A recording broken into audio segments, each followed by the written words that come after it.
Tushar मामुनी lifestyle page रे गोटे नुआ मिनी ब्लॉग रे आपण मानकु स्वागत।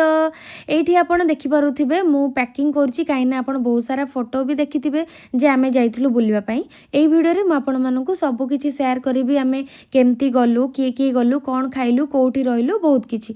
तो प्रीवियस डे नाइट रु ही मु मोर एठी पैकिंग ऑलरेडी सारी देइथिली एंड निजर किछि स्किन केयर करथिली काइना मु बहुत एक्साइटेड थिली जेहेतु मोर एटा फर्स्ट टाइम थिला ओडिसा बाहर को से भी हस्बैंड को सहित। एठी डायरेक्ट आमे जाकि स्टेशन ने पहुँची गलु मॉर्निंग 5:30 रे काना आम ट्रेन थिला से 6:30 भितर जहाँ जमती करके आमे ट्रेन धरी नेलु। बहुत निद लागुला दी जन सोई भी पड़िलु प्राय 6 घंटा 7 घंटा आमे सोई पड़िलु। 1 ରୁ 2ଟା भितर आमे जाकि पहुँची गलु एठी हावड़ा स्टेशन।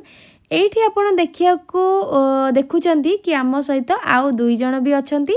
आमे एका जाई नथलो आम संगे आउ 2 जण भी हमर पार्टनर थिले। आमे बहुत एन्जॉय करिछु। आपण वीडियो रे कंटिन्यू रुहंतु म आपनको सबो किछि देखैबे। या पर आमे नेक्स्ट क्वाडे गलु तो जेहेतु एठी लंच टाइम हे जाइतिला आमे एठी लंच करिया पई गलु।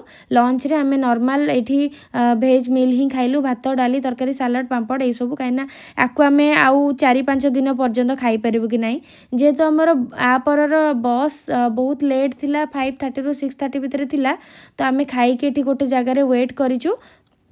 एठी बस टाइम हे गला आमर बस भी आसी गला। एटा आमर बस जोटा कि आमे जाउछु हावड़ा रु सिलीगुड़ी। एटा आमर बस देखि दियंतु बहुत कंफर्टेबली आमे जर्नी करिथिलु किछि भी प्रॉब्लम हेइनी।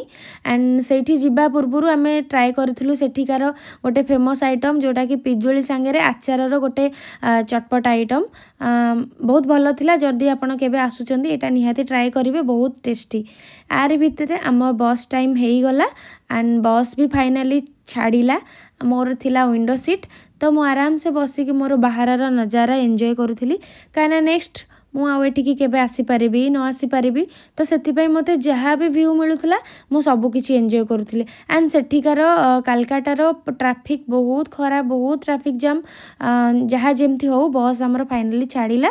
नेक्स्ट आमे कोन कलु क्वाडे गलु देखिया पई वीडियो रे कंटिन्यू रुहंतु। रहली बाय बाय पुणी देखा भी आ नेक्स्ट मिनी ब्लॉग रे।